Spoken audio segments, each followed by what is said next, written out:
Sidang perintangan penyidikan pembunuhan Brigadir Yosua Huta Barat dilanjutkan hari ini di Pengadilan Negeri Jakarta Selatan. Berdasarkan informasi jadwal sidang di Pengadilan Negeri Jakarta Selatan, sidang akan dilaksanakan mulai pukul 9 pagi. Pengadilan rencananya bakal menghadirkan 6 terdakwa obstruction of justice, yakni Agus Nurpatria, Hendra Kurniawan, Arif Rahman Arifin, Cuk Putranto, Baikuni Wibowo, dan Irfan Widianto. Agenda sidang hari ini adalah pembacaan pembelaan terdakwa serta kuasa hukumnya. Pekan sebelumnya, pemirsa, para terdakwa menjalani sidang tuntutan. Hendra Kurniawan CS yang merupakan mantan anak buah Verdi Sambo diproses hukum karena dianggap menghalangi penyidikan pembunuhan Brigadir Yosua. Pembunuhan itu terjadi pada 8 Juli 2022 di rumah dinas Sambo di Kompleks Polri Duren 3.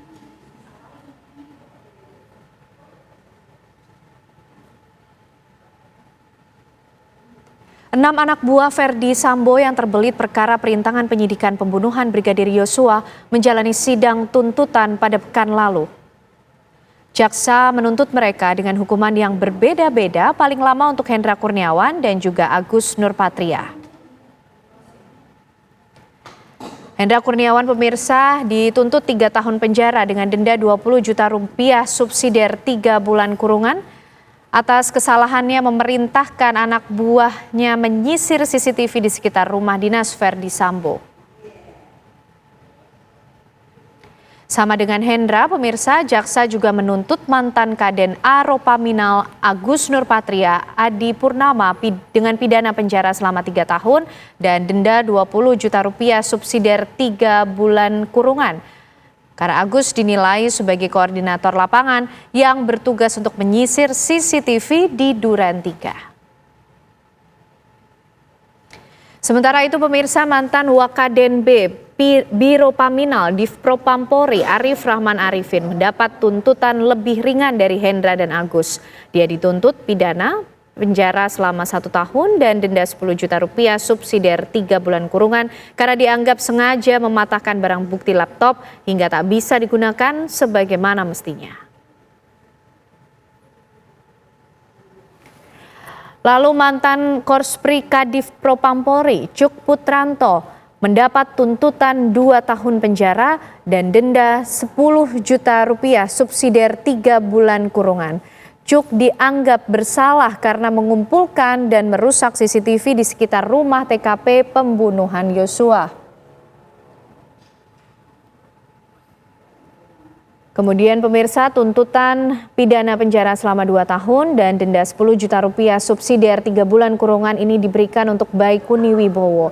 Mantan Kasubag Riksa Bagak Etika Biro Watprof itu dinilai terlibat perintangan penyidikan karena mengumpulkan dan merusak CCTV di sekitar rumah Verdi Sambo.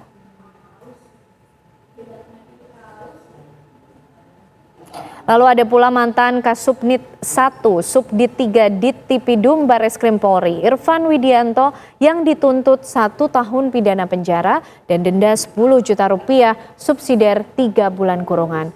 Irfan dianggap bersalah karena mengumpulkan dan merusak CCTV di area dekat rumah Verdi Sambo di Kompleks Duren 3.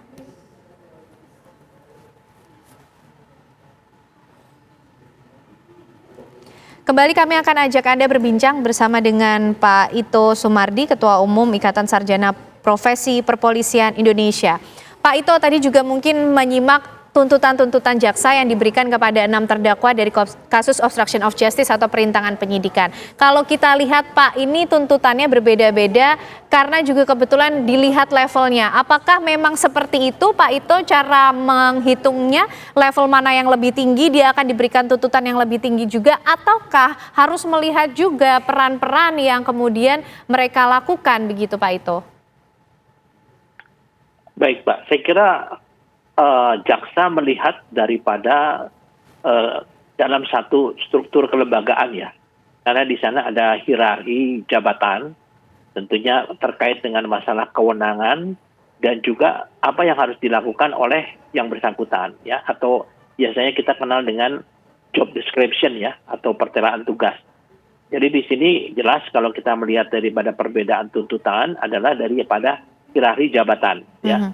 Nah, tentunya yang pejabat yang memiliki kewenangan ya untuk memberikan satu keputusan itu harus menerima satu konsekuensi daripada tuntutan yang lebih berat. Ya. Dan ini dikaitkan juga dengan peran masing-masing. Kita melihat bawahannya ini pun juga berbeda-beda. Ya, ini tentunya menjadi pertimbangan daripada jaksa berdasarkan fakta hukum yang didapat dalam proses peradilan. Tadi saya sampaikan bahwa di dalam proses sidang Komite Kode Etik Profesi Kepolisian ini bisa saja, Mbak, untuk kita melakukan suatu keputusan banding ya yang segera diputuskan tanpa harus menunggu keputusan daripada sidang peradilan seperti yang dialami oleh Saudara Ferdy Sambo ya. Kenapa demikian? Karena di situ dari ancaman hukumannya saja, dari perbuatannya sudah sangat berat ya. Kemudian yang kedua terkait juga dengan masalah bagaimana yang bersangkutan itu memberikan efek yang buruk tentunya bagi citra kepolisian. Dan ini menjadi pertimbangan pimpinan Polri melalui Komisi Kode Etik Kepolisian ya. Meskipun yang bersangkutan sesuai dengan pasal 69 ayat 1 dari Peraturan Kapolri nomor 7 tahun 2022 memiliki hak banding. Nah, sekarang nanti di sana kalau yang tadi saya tambahkan bahwa apabila pimpinan Polri itu merasa bahwa hasil daripada sidang banding itu tidak sesuai dengan harapan ataupun juga fakta-fakta yang mungkin menjadi pertimbangan daripada pimpinan Polri, maka ya pimpinan Polri memiliki kewenangan yaitu untuk mengajukan peninjauan kembali ya yang sifatnya hanya satu pihak ya. Dan itu sifatnya inkrah. Jadi misalnya dalam sidang banding, seseorang itu yang sudah dinyatakan bersalah dipulihkan kembali menjadi anggota Polri, tapi pimpinan Polri menganggap bahwa yang bersangkutan sudah tidak layak di Polri untuk menjadi anggota Polri, dapat mengajukan satu hak PK yang menganulir ya, yang membatalkan daripada keputusan banding. Saya kira itu yang berlaku di kepolisian ya, Mbak. Oke, Pak Ito begini, kalau tadi Pak Ito mengatakan untuk Ferdy Sambo ini bahkan sidangnya di Komisi Kode Etik Profesi Kepolisian sudah diputuskan Pak ya, sudah lebih cepat begitu. Sedangkan ini berbeda dari para terdakwa di kasus obstruction of justice. Kira-kira kalau Pak Ito melihat kenapa kemudian Komisi Kode Etik Profesi Kepolisian ini nampaknya masih menunggu dulu apa kemudian yang akan berlangsung di Pengadilan Negeri Jakarta Selatan sampai vonis nanti Pak kepada para terdakwa kasus obstruction of justice?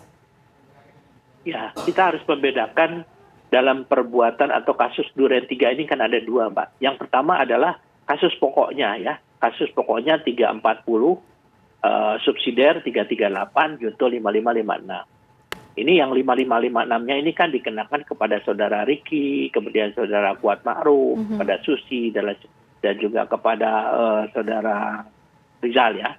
Riki Rizal maupun kemudian ada kasus yang 340 subsidiar 338 ini dikenakan kepada FS dan juga kepada Eliezer karena sebagai pelaku penembakan, tapi kan Eliezer ini memiliki satu status sebagai justice kolaborator yang akan menjadi satu pertimbangan khusus dari hakim ya, tentunya ya.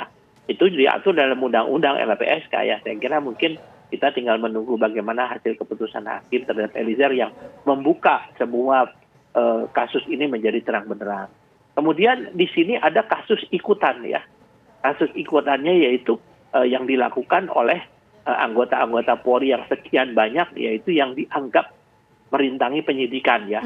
Karena kan pada saat kejadian itu TKP sudah rusak, kemudian juga TKP-nya itu kemudian sudah direkayasa, ceritanya direkayasa. Tapi kan mereka sebetulnya tidak tahu gitu Mbak ya. Dan ini tentunya terkait dengan tadi ikatan kedinasan dalam satu lembaga ya. Sehingga mereka hanya dikenakan untuk obstruction of justice-nya saja. Pasal 221 dan 233. Yang dimana ancaman hukumannya paling lama adalah 4 tahun. Nah, di dalam keputusan Kapolri nomor 7 tahun 2022 itu PTDH yang sifatnya mutlak dikenakan kepada anggota yang melakukan pelanggaran dengan ancaman hukuman pidana ya. Jadi melakukan pelanggaran pidana dengan ancaman hukuman 4 tahun atau lebih. Nah, saya kira mungkin kita lihat saja dari keputusan hakim nanti bagaimana yang akan bisa menentukan status daripada 6 anggota Polri ini apakah masih layak menjadi anggota Polri ataukah tidak. Sehingga sidang bandingnya saat ini masih belum dilaksanakan. Saya kira itu, Mbak. Oke, baik. Pak Ito begini, kalau Pak Ito juga melihat dan mengikuti perjalanan dari kasus obstruction of justice atau perintangan penyidikan ini, menurut Pak Ito kemudian fakta-fakta persidangan, bukti-bukti yang ada, nampaknya ini akan menjadi langkah yang cukup mudahkah kemudian nanti untuk hakim menjatuhkan vonis, mempertimbangkan bentuk pertanggungjawaban seperti apa kemudian yang akan diberikan kepada para terdakwa? Karena kalau kita lihat dari Komisi Kode Etik saja, bahkan masih menunggu Pak apa yang kemudian akan terjadi akhirnya di Pengadilan Negeri Jakarta Selatan. Artinya masih ada hal-hal yang akan dipertimbangkan. Nah, bagaimana dengan di Pengadilan Negeri Jakarta Selatan kalau Pak Ito melihat? Kalau saya melihat secara pribadi, mereka ini kan anggota Polri yang sudah berdinas sekian lama, Mas. Mereka tentunya memiliki jasa, mereka juga memiliki satu track record ya yang baik selama ini. Beberapa bahkan diantaranya saya sangat tahu karena pernah bertugas bersama saya ya. Ya tentunya kita juga dari kami ya melihat harus dibedakan dengan kasus-kasus biasa ya yang melibatkan mungkin masyarakat umum, bukan anggota Polri yang ada dalam ikatan organisasi ini. Tentunya mereka juga saya yakin tidak, kalau mengetahui kasus ini yang sebenarnya, saya memiliki keyakinan bahwa mereka tentunya tidak akan melakukan hal yang sebagaimana dilakukan sekarang ya. Itu kan semuanya berkali-kali sudah disampaikan oleh Saudara Hendra Kurniawan ya sebagai yang paling tinggi pangkatnya di situ ya, bahwa yang bersangkutan kena prank ya, atau tidak tahu bahwa sebetulnya kasus ini yang terjadi adalah bukan seperti itu skenarionya. Nah, tapi kan semua sudah terjadi dan sudah dilakukan. Mau tidak mau perbuatan yang dilakukan, baik itu dilihat mens reanya ya, ada niatnya atau tidak. Nah, kalau memang itu sudah dilakukan ya sebagai konsekuensi hukum karena orang sudah melakukan satu perbuatan, baik yang dilakukan dengan sengaja atau tidak sengaja, tentunya ada konsekuensi hukum dan ini akan menjadi pertimbangan hakim mengenai berat ringannya sanksi yang akan diberikan kepada mereka. Demikian. Oke, kalau memperhitungkan dan harus melihat apakah kemudian memang betul-betul ada niatnya atau tidak, tapi bagaimana dengan kemudian ketika kita mempertanyakan sebenarnya para terdakwa dari kasus obstruction of justice mungkin di level-level tertentu, sebut saja seperti Hendra Kurniawan dan juga Agus Nurpatria Pak Ito, Pak Ito, ini sebenarnya juga memiliki kuasa untuk kemudian menolak untuk tidak melakukan hal tersebut. Ya, kan yang fakta persidangan menyampaikan termasuk daripada hasil penyidikan daripada tim sus bahwa mereka kan tidak tahu skenario yang sebenarnya bagaimana. Tapi kan ada beberapa hal yang menyangkut kode etik seperti misalnya pada saat mengantar jenazah dan lain sebagainya yang itu menjadi pertimbangan bagi Komisi Kode Etik untuk menjatuhkan sanksi kepada yang bersangkutan. Ya kan bagaimanapun juga meskipun ada ikatan dinas, tapi ada aturan-aturan di dalam satu organisasi yang harus dipatuhi. Karena pada mulanya kan Saudara Hendra Kurniawan itu menganggap bahwa almarhum itu memang melakukan tindakan kode etik. Ya biasanya kita melihat kalau anggota Polri yang melakukan tindakan kode etik yang serius, tentunya ini pun juga dari dinas pun juga akan memberikan sanksi yang bersangkutan. Bahkan kalau meninggal tidak mendapatkan hak untuk mendapatkan penghormatan dengan pemakaman secara kedinasan. Tapi kan kemudian karena ini kasusnya ternyata berubah, sehingga ada keputusan daripada pimpinan Polri bahwa terhadap almarhum itu harus dimakamkan secara kedinasan. Meskipun prosesnya ini masih berlangsung. Tapi secara logika saja bahwa selama persidangan ini berjalan sekian lama, kita sudah melihat bahwa ada hal-hal yang ganjil yang tentunya nanti akan menjadi pertimbangan hakim untuk memberikan keadilan ya, baik bagi anggota yang masih ada maupun juga bagi almarhum ya, karena yang bersangkutan itu kan almarhum ini juga sampai saat ini masih belum bisa dibuktikan bahwa yang bersangkutan itu bersalah atau tidak ya, karena nanti dari hasil rangkaian dari keterangan-keterangan pihak terdakwa maupun saksi-saksi ini akan menjadi keyakinan hakim apakah memang betul almarhum Brigadir Yosua itu betul-betul melakukan satu perbuatan tindak pidana yang menyebabkan terjadinya kasus ini. Jadi saya kira mungkin pimpinan Polri ataupun organisasi Polri pun juga akan menunggu terutama dari anggota-anggota yang terlibat dalam perintangan penyidikan ini apakah memang betul yang bersangkutan itu mengerti apakah itu memang betul kasus yang terjadi adalah kasus bagaimana yang sekarang ya dikenakan pasal 3 pembunuhan berencana atau tidak. Nah, itu keyakinan hakim itulah yang akan menentukan nanti apakah tuntutan jaksa dapat diterima sepenuhnya, ataukah mungkin tuntutan jaksa akan bisa diberikan keringanan, atau mungkin bahkan diberikan sanksi yang lebih berat. Oke. Semuanya itu tergantung daripada bagaimana keyakinan hakim proses persidangan yang berlangsung sekian lama, Mbak. Oke, bicara mengenai hierarki di kepolisian dan bagaimana sejauh mana relasi kuasa ini kemudian membatasi pergerakan dari para anggota Polri ini, Pak. Nanti tapi usai jeda Pak Ito, kami ingin membahasnya bersama dengan Pak Ito. Pemirsa, Breaking News TV masih akan kembali hadir untuk Anda.